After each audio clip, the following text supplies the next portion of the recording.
Dear student, আজকে তোমাদের এমন একটি বিষয় শেখাতে এসেছি যেটা শুধু বইয়ের পাতায় সীমাবদ্ধ নয়, বরং তোমাদের জীবনে অনেক গুরুত্বপূর্ণ জায়গায় ব্যবহৃত হবে। ভাবো তো, একদিন যদি তুমি বিশাল একটা টাওয়ারের উচ্চতা জানতে চাও বা নদীর ওপারের কোনো জায়গার দূরত্ব জানতে চাও, কিভাবে জানবে? সরাসরি গিয়ে তোর মাপা যাবে না। ঠিক তখনই আমাদের কাজে আসবে কি? ত্রিকোণমিতি। ত্রিকোণমিতি হলো এমন এক মজার বিষয় যার সাহায্যে আমরা শুধু কোণ এবং দূরত্ব জানলে ত্রিভুজে যে কোনো কিছু বের করতে পারবো। আর মজার ব্যাপার হলো এই ত্রিকোণমিতি আমাদের কিন্তু ভবিষ্যতে ইঞ্জিনিয়ারিং, পদার্থবিজ্ঞান, এমনকি অ্যাস্ট্রোনমিতেও কি করবে, কাজে আসবে।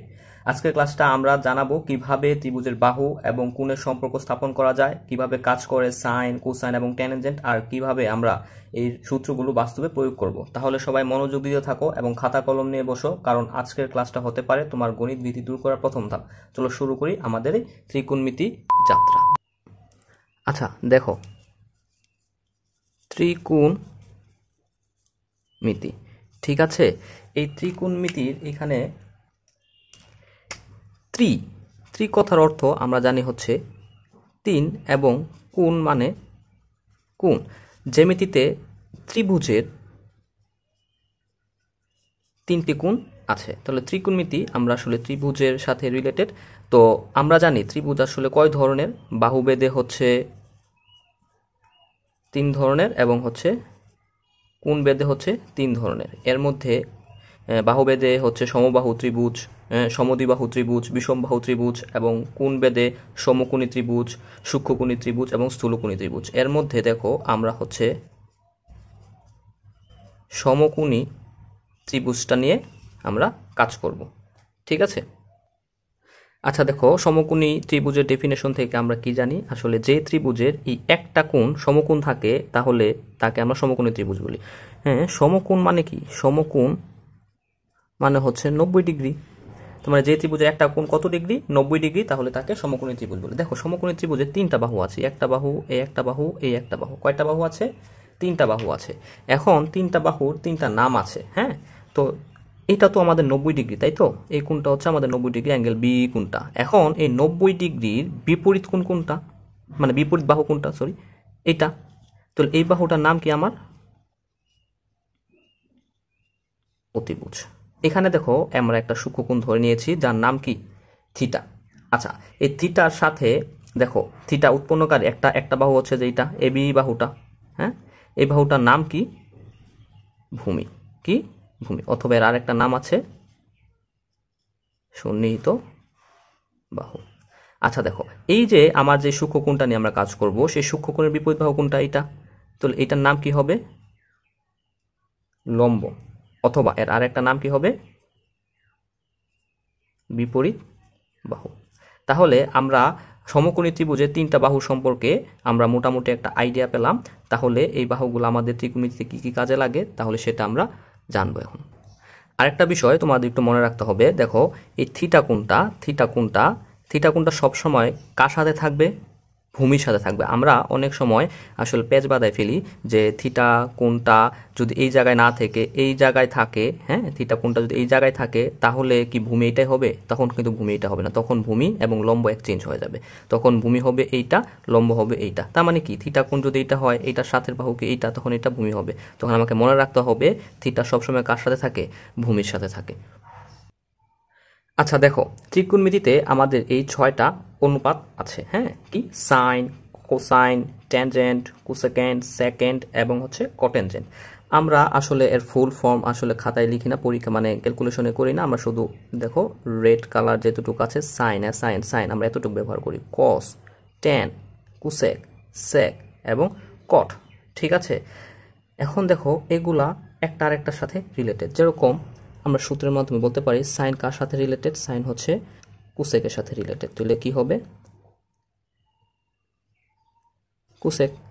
আচ্ছা, কস হচ্ছে সেকের সাথে রিলেটেড, সেক। টেন হচ্ছে কটের সাথে রিলেটেড, ঠিক আছে। সিমিলারলি দেখো কুসেকটা যেন কার সাথে রিলেটেড ছিল? সাইনের সাথে। তাহলে কি হয়ে যাবে? এটা 1/sin হয়ে যাবে। সেক ছিল কজের সাথে, কি হয়ে যাবে? 1/cos হয়ে যাবে এবং 1/tan হয়ে যাবে। দেখো এখানে একটা বিষয় লক্ষণীয়, সাইন যাই বলি আমরা, সাইন বলি, কস বলি, ট্যান বলি, কোসেক বলি, সেক বলি এবং কট বলি, এগুলো কিন্তু আসলে এর সাথে যদি কোণ না দিই আমরা তাহলে কিন্তু এটার কোনো ভ্যালু থাকবে না।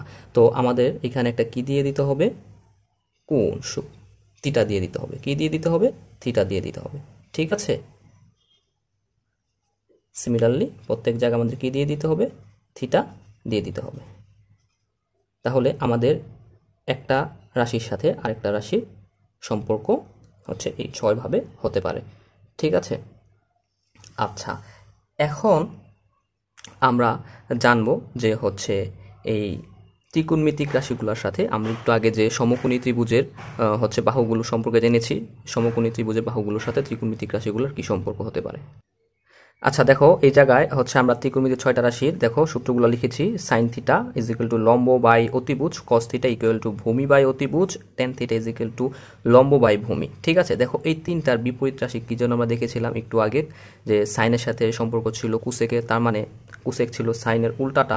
তো এইটাকে আমরা জাস্ট উল্টা করে দিব, লম্ব ছিল লবে, অতিভুজ ছিল হরে, জাস্ট আমরা উল্টা করে দিয়েছি, তাহলে আমরা কোসেক পেয়ে গেছি। Similarly cos theta is equal to ভূমি বাই অতিভুজ, সেক থিটা হয়ে গেছে কি অতিভুজ বাই ভূমি। সিমিলারলি ট্যান থিটা ইকুয়াল কি ছিল লম্ব বাই ভূমি, কট থিটা হয়ে গেছে ভূমি বাই লম্ব।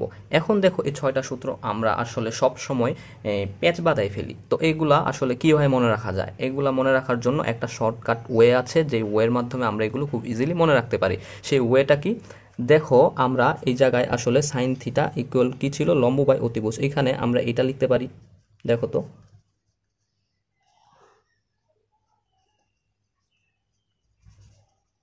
সাগরে লবণ আছে, এই যে সাগরে সাইন লবণ লম্ব আছে মানে অতিভুজ। ঠিক আছে, তো খুব ইজিলি আমরা মনে রাখতে পারতেছি sine theta is equal to লম্ব বাই অতিভুজ। তেমনি কস থিটা কি হবে দেখো,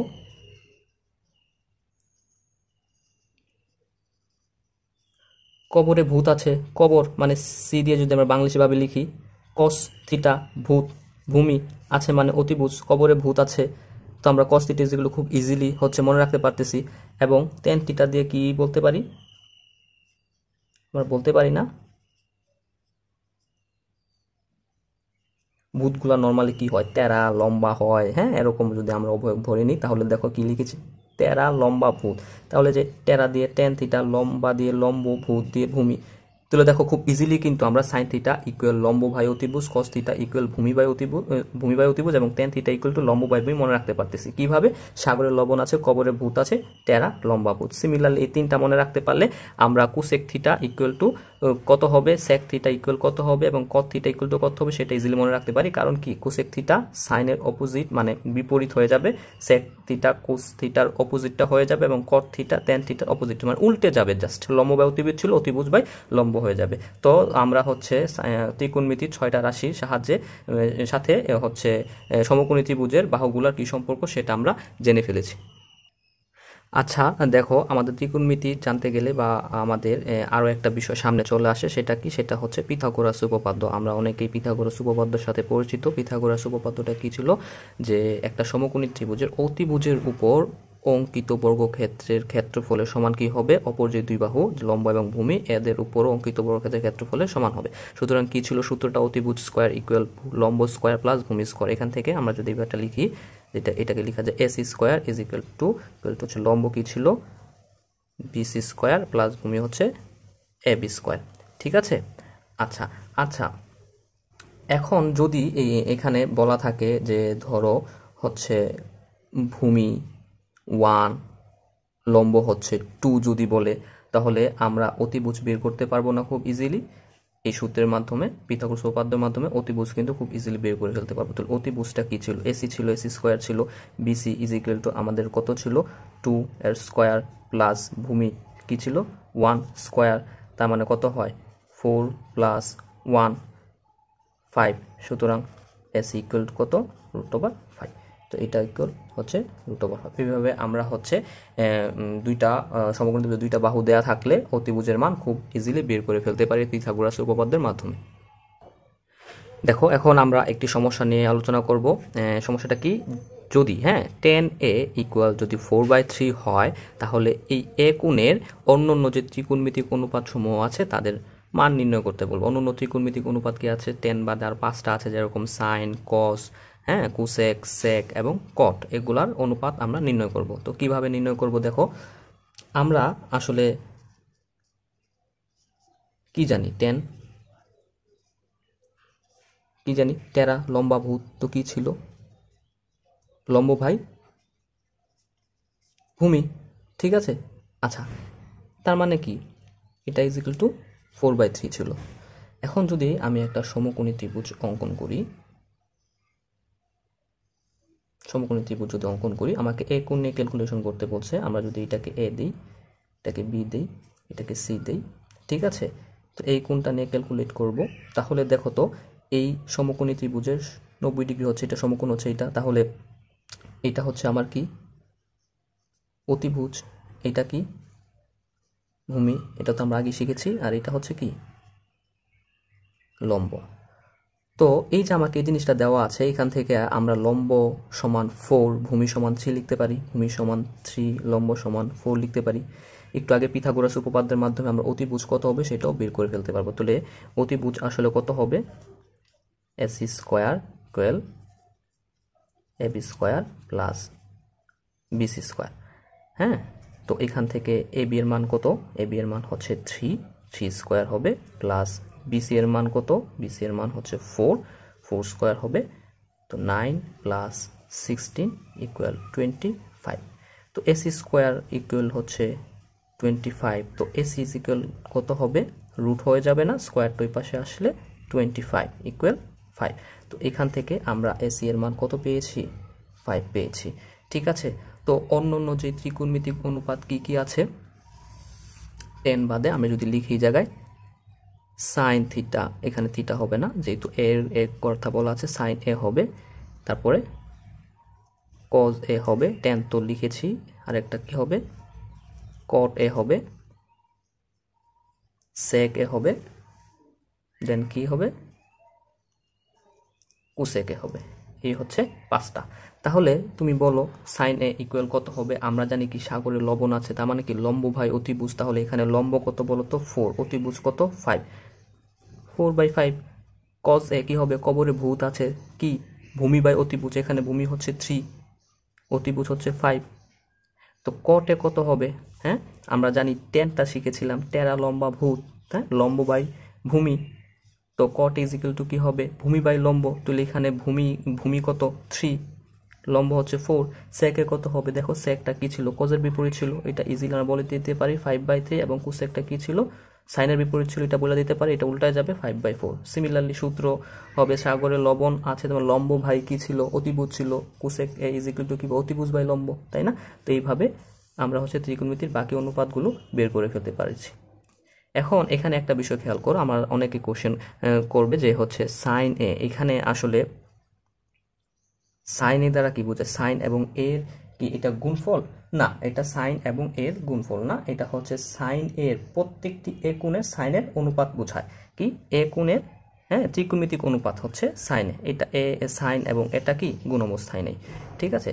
তো আমরা পরবর্তী ক্লাসে ত্রিকোণমিতির অন্যান্য বিষয়গুলো নিয়ে আলোচনা করব।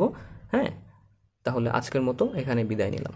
আর তোমরা যদি আমার চ্যানেলে নতুন হয়ে থাকো তাহলে চ্যানেলটি সাবস্ক্রাইব করে বেল আইকনটি প্রেস করে রাখো, যেন পরবর্তী কোনো ভিডিও আসলে তোমাদের কাছে তাড়াতাড়ি পৌঁছে যায়। Thank you.